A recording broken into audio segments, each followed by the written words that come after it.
call helicopter mechanic crew chief. When I first got there, basically I worked at the night crew. Night crew, basically you put in 12 hours, from 6 o'clock to 6 o'clock in the morning, 6 p.m. to 6 o'clock in the morning, and you repair a helicopter. Some of them have been crashed, some of them just need regular maintenance, and some of them are just falling apart. I did that for quite a while. Then I became a crew chief. A crew chief means a helicopter is assigned to you. You got to take care of it. You got to make sure it runs. You got to do your daily maintenance. You got to do your so many hours of maintenance, just like your own car. You got to take care of it. Then when you're ready to fly, you got a gunner with you. He take care of the guns. But when you're up in the air, you're the gunner too. So you got one guy on each side of the aircraft being the gunner. So I'm a crew chief gunner. I had learned how to fly there too. Unofficially, I flew the helicopter. I done that. It freaked people out that enlistment fly in a helicopter, which you're not supposed to, but in certain situations you had to. So I know I done that. I flew helicopter for a different type of mission. We're talking about assault, going into what we call hot LZ. LZ means landing zone. We got gunships that go in with us. We got Smokey. We got our own smoke ship too. During the first year I was there, we had our own smoke ship. Then later, they told us to get rid of it, so we didn't have a smoke ship anymore. But we go in there, hot LZ. You're going in there with the guns blasting out. Then you stop firing, you let the people out, then you take off. I don't know how many people I killed, because basically when you're firing, you're firing from a distance. You're using M60. M60 is with the rounds, I think 7.62 rounds. The M16 are 5.62 rounds. And it's a machine gun. That's what you call the old Gatling guns, right? It's a machine gun that got a lot of power, and you just fire it away. And sometimes you don't see who you're shooting at. You just fire into a hot LZ. You know the enemy's out there. And when you're pulling people out, you know the enemy's out there too, because they keep firing. When you pull these guys out, fire. And you open up. And you see, when you think of where they might be hiding, you fire in that area. You got to cover your men and your ship. I flew helicopter for a different type of mission. We go in and pick up wounded and pick up people. Other times, you go and drop supplies off. Or, during like special days, you know that this will be a stand down for a certain company out in the bush. You bring in hot food, or some supplies and stuff like mail and water and stuff like that. Sometimes you can't land, so you got to drop the food off treetop level, and you do that. A couple times we even flew what we call the ARVN. Those are the Vietnamese people, Vietnamese soldiers. Sometimes they didn't listen.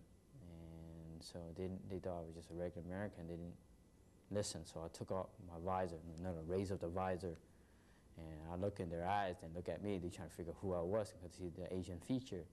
So they didn't touch some of my stuff that I had stored in the helicopter. Sometimes they steal first aid kit. You got to have so many in the aircraft, and they try and take things. So make sure they know who I was.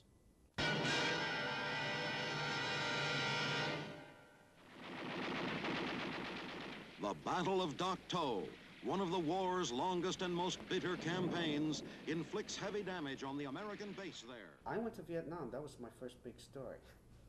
And it took a good year, not necessarily good, but a full year to cover it. And I barely scratched the surface. I was at Long Ben, and then I was at Vung Tau, Long Ben, so on.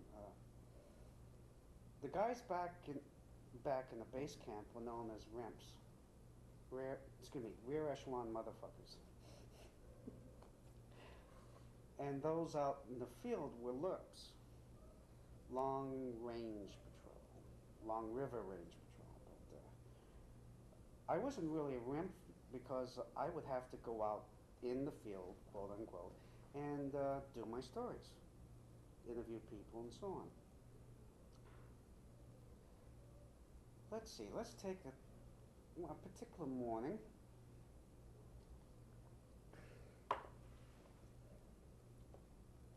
One of my favorite stories also was covering the Vietnamese Boy Scouts. I gave you a tear sheet. You'll read it later. It reads like a Life magazine article. That's what we do to preserve the American way of life here in Asia. But there was something about covering those kids, of them camping out and so forth, wearing their little uniforms. Funny thing though, all those kids were wearing Boy Scout uniforms. Come back to the real world, Boy Scouts, they hardly ever wear their uniforms. And these kids were broke. Excuse me. I couldn't understand how come the Vietnamese Boy Scouts had their uniforms, but the American kids, no matter what race they were, hardly ever wore those. Anyway, I remember going to one school where the kids were, and it was a sea of white uniforms.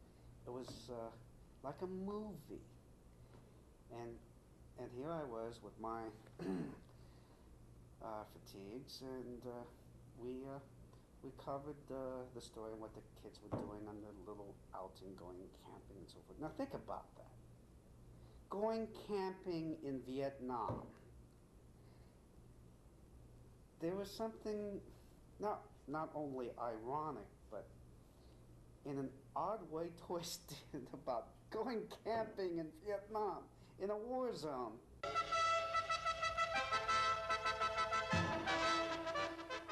U.S. jet bombers blast Hill 875 near Dak To.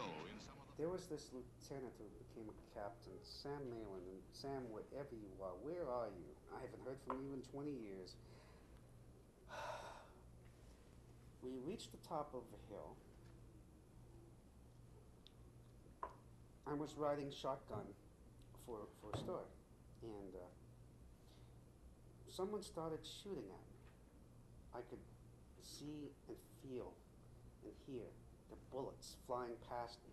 We had obviously hit the dirt, and I could hear Sam's voice in the background saying, "Stop shooting, he's one of us."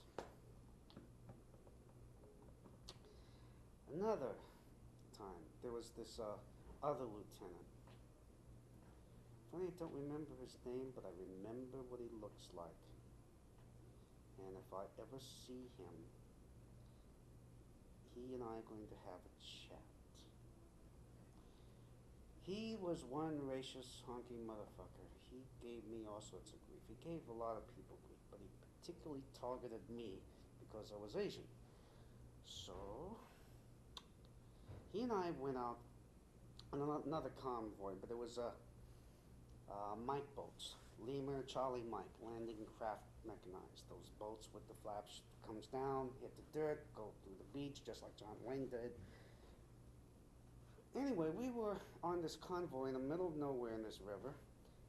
Now the ARVNs, the Army Republic of Vietnam, they were always supposed to come through for backup. They never did. We were fighting their war, but they didn't come up to back us up.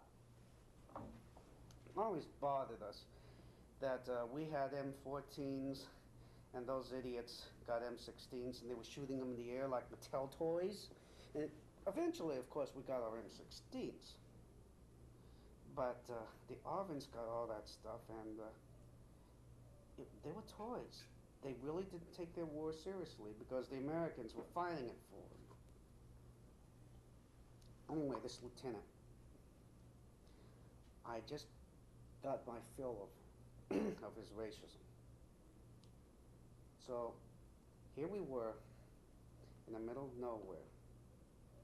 I could sense Charlie clicking in our position. We could get literally bombed out of the water. We were sitting ducks. And what does this idiot do? He watches the propeller churn the water instead of watching for Charles, or Charlie. I preferred to call him Charles. And I simply had it. And I was not the only guy who hated this idiot's guts. The rest of the guys on the Mike boat hated him too. And we all had it with him. So it wasn't just me. What I did,